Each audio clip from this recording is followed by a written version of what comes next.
할렐루야. 여러분 안녕하십니까? 정월 큐티의 정주용 목사입니다. 네, 여러분 밝게 시작하니까 좋죠. 웃으면서 시작하니까 좋고, 우리는 우리의 표정이 많은 것들을 말해줍니다. 새로운 에너지를 받아요. 사람은 어딘가에서 힘을 받습니다. 제일 좋은 것은 하나님께 힘을 받는 거거든요. 하나님과 소통이 되면은 하나님은 항상 우리에게 필요한 그때그때 필요한 에너지를 주시기 때문에 가장 기도를 할 때 하나님께 가장 큰 힘을 받을 수가 있습니다. 그런데 우리가 세상을 살아갈 때에도 힘을 받아요. 왜냐하면은 세상의 모든 사람들이 하나님의 지체이기 때문에 각 개성대로 하나님을 나타내고 있는 것입니다. 그가 하나님을 안 믿는 사람이라 할지라도 하나님의 사랑하는 자예요. 그가 깨닫지 못해서 그런 거지. 그래서 항상 에너지를 내거든요. 그래서 밝은 에너지도 역시 하나님께서 주신 거요. 그리고 사랑의 에너지도, 그리고 희생의 에너지, 봉사의 에너지, 그리고 위로의 에너지, 이 모든 것들도 다 하나님이 주신 것입니다. 우리는 그래서 서로서로를 잘 귀하게 가치 있게 대하게 될 때 그 에너지를 받게 돼요. 그래서 절대 인간은 혼자 살 수 없습니다. 항상 하나님께 감사하면서 살아야 되는 거예요. 하나님께서 말씀하시기를 생명은 귀하니 나 여호와가 직접 살펴야 된다라고 하였습니다. 생명은 하나님께서 직접 살피는 거예요. 그러면은 사명자는 왜 필요하고 구원자는 왜 필요합니까? 사명자와 구원자는 하나님께 생명을 연결시켜주는 중보자의 역할을 하는 것입니다. 그래서 메시아의 가장 큰 사명도 바로 중보의 역할입니다.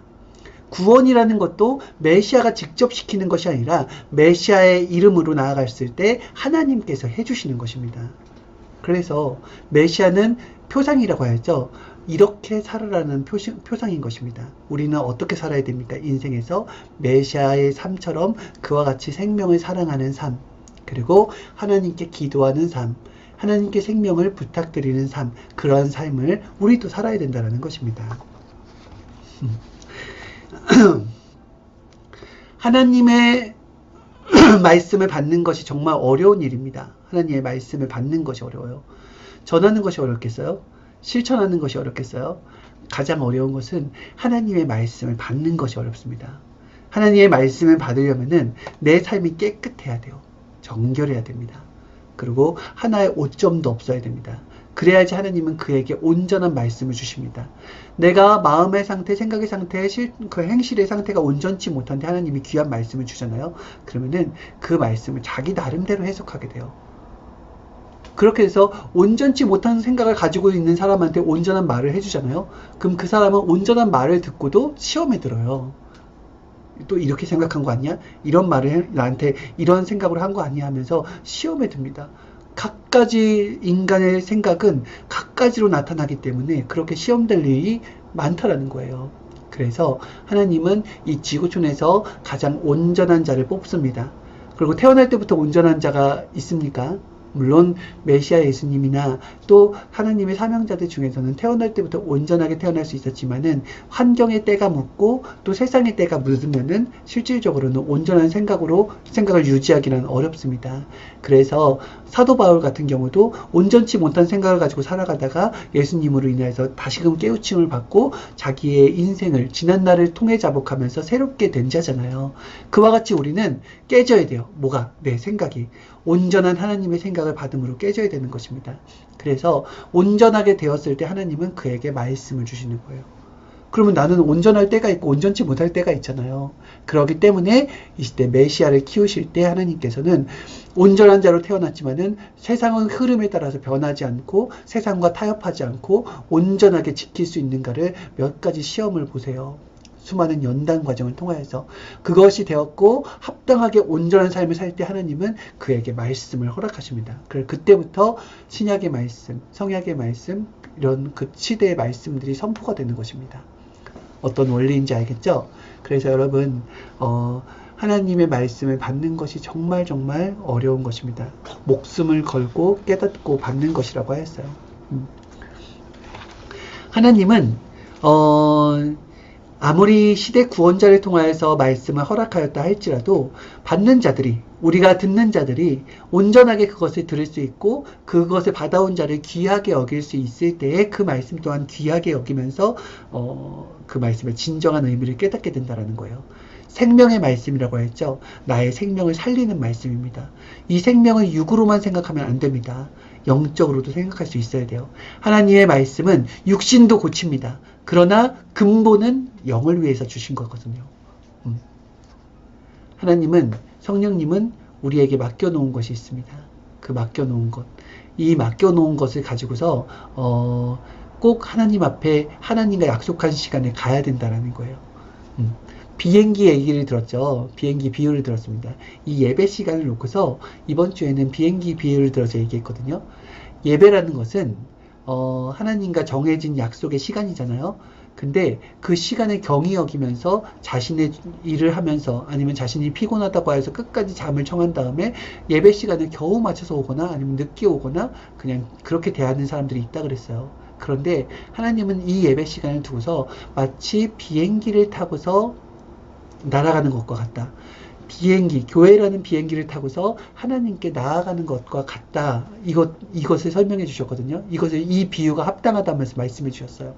무엇이냐? 우리가 비행기 시간은 정확하게 지켜요. 아니, 훨씬 더 이전에 오죠. 택시나 버스나 이런 시간들은 맞춰서 뛰어가서 겨우겨우 타지만은 비행기 시간만큼은 본 시간보다 1시간, 2시간보다 먼저 와가지고 수속 시간을 밟으면서 기다립니다. 그거를 아까워하지 않아요. 그만큼 이 비행기 시간을 귀하게 여긴다는 거죠. 그런데 예배 시간을 귀하게 여기지 않는다 그랬어요. 예배 시간은 오히려 그 비행기와 같다라는 것입니다. 그래서 사명자와 하나님은 애가 타신다고 했어요. 그 시간에 오지 못하게 되면은. 그리고 항상 하나님께 나아갈 때는 선물을 가지고 오게 되어 있다고 했습니다. 하나님께 선물을 가지고 와요.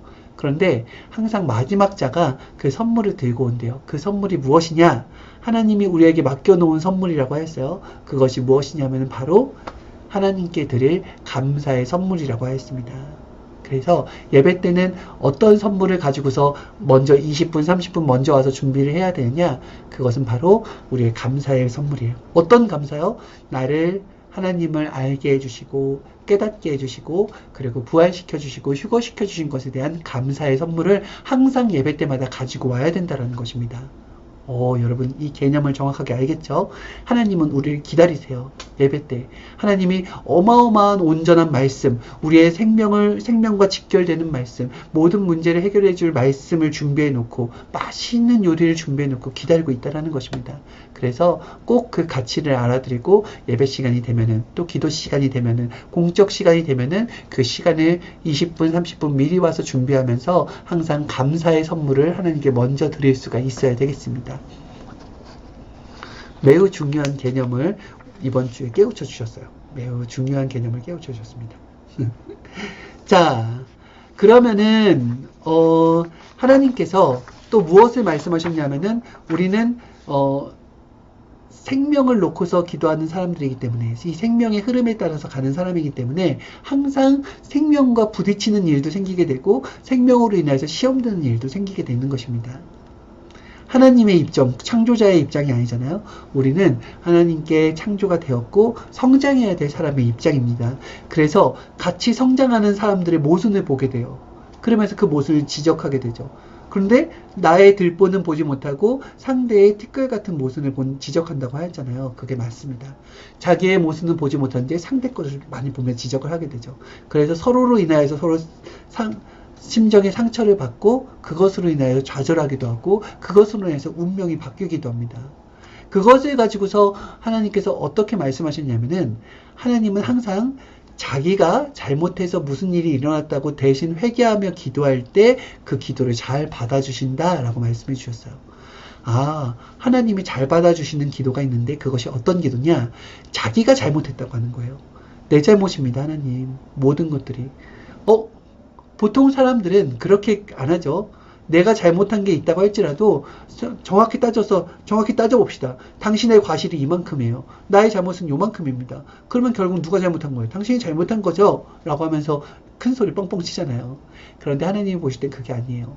하나님이 보실 때는 너가 진짜 나를 사랑하고 나를 사랑하는 자라고 한다면 생명의 귀함을 깨닫게 될 것이다.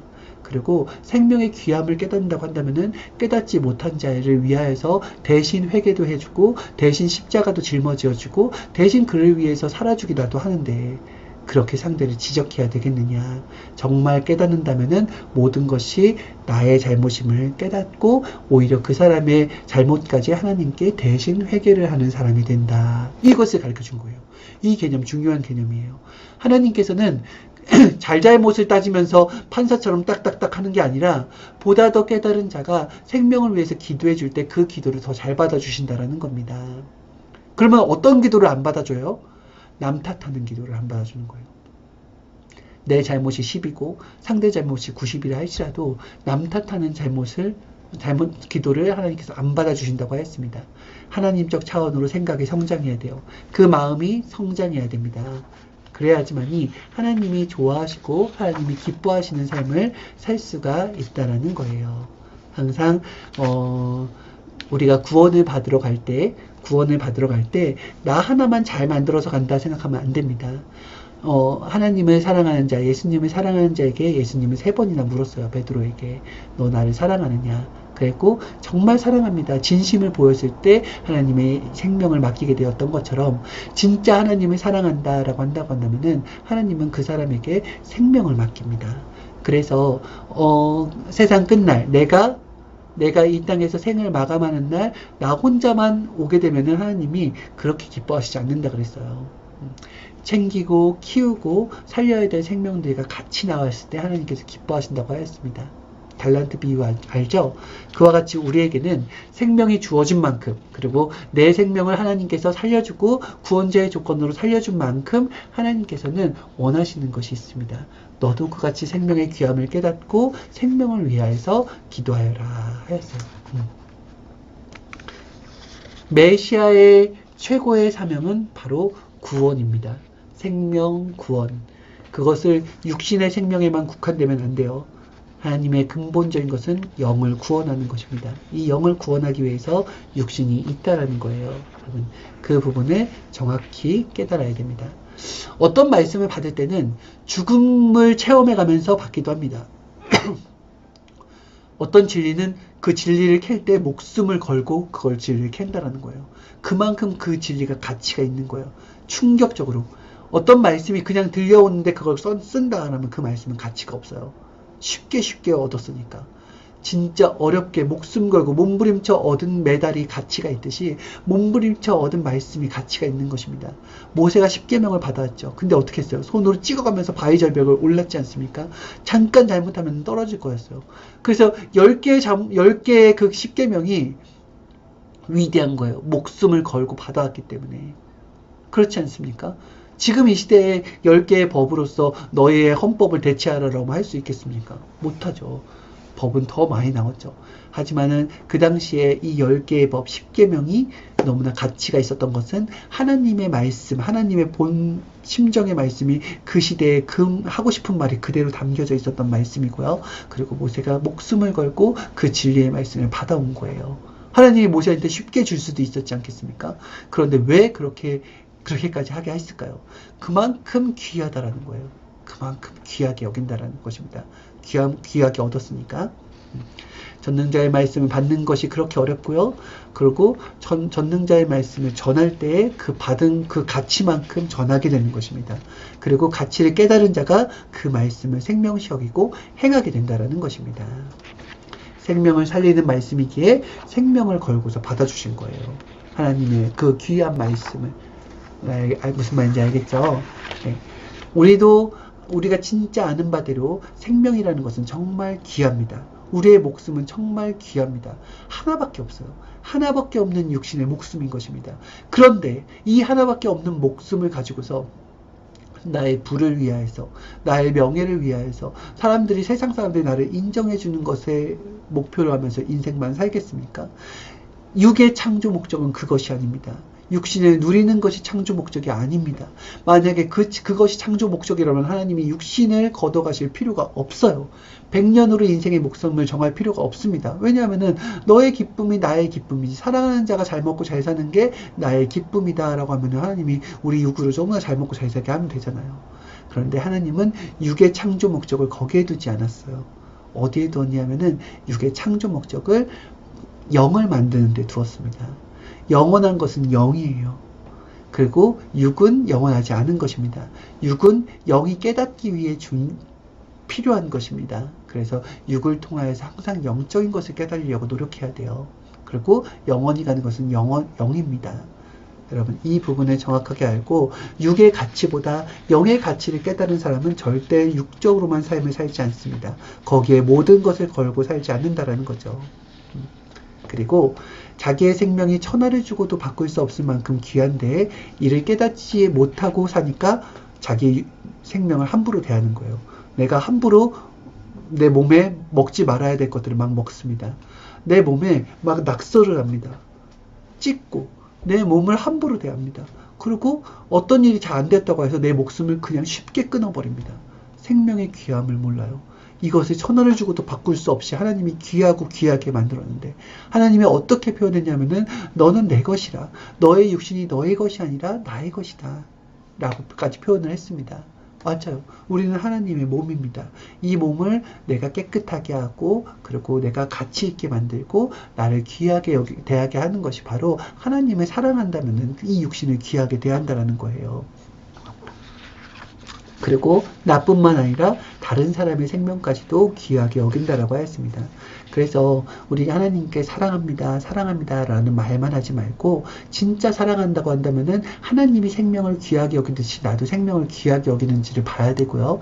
하나님이 사람들을 그 생명을 구원하길 원하듯이 나도 생명을 구원하기를 원하는지 봐야 됩니다. 사실은 말씀을 외치는 것이 지금 세상에서는 그렇게 환영을 받지 못합니다. 오히려 말씀을 외칠 때 핍박을 받고요. 사람들한테 조롱거리가 되고요. 그리고 다른 사람의 그런 어떤 뿌려놓은 수많은 악한 행위까지 다 내가 덤탱이를 쓰게 될 수도 있습니다. 그거는 나만 그런 것이 아니라 메시아도 그 길을 갔어요. 예수님도 신약의 말씀을 전했을 때 구약의 지도자들에게 엄청난 핍박을 받게 되었고 누명까지 씌우게 되었습니다. 사람들은 그를 그냥 마귀의 왕이라고 하면서 자신에게 가시 면류관을 씌웠고요. 그리고 각종 채찍을 치면서 그의 육신을 했습니다. 그것이 뭐예요? 예수님이 복음을 전했다라는 거예요. 하나님의 대언자라고 얘기하면서 전했다라는 것입니다. 그들은 자신들이 하나님 앞에 중심받고 사랑받는 자가 되길 원했지 예수님이 필요하지 않았거든요. 그렇죠? 그렇기 때문에 예수님을 죽인 거죠. 예수님은 그렇다 할지라도 자기한테 해가 된다 할지라도 하나님의 몸이기 때문에 복음을 전한 거예요. 우리도 마찬가지입니다. 우리한테 분명히 해가 와요. 하지만은 생명을 위하여서 우리의 입술을 열 수 있어야 되는 것입니다. 그렇다고 해서 사람들한테 막 고성방가라고 예수처금 불신지옥하고 그냥 막 지나가는 사람들 붙잡고서 막 이렇게 억지로 내 것만 막 전하려고 하면 안 되겠죠. 하나님은 그렇게 하시는 분이 아닙니다. 다가가서 예수님이 베드로를 전도했듯이 먼저는 육적인 문제를 위로해주고 그 마음을 알아주면서 하나님의 사랑을 전해주는 거예요. 하나님이 당신을 사랑한다는 것부터 전해줘야 됩니다.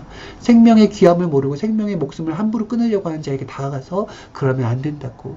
당신의 목숨이 얼마나 귀한데 함부로 목숨을 끊냐고. 아니라고.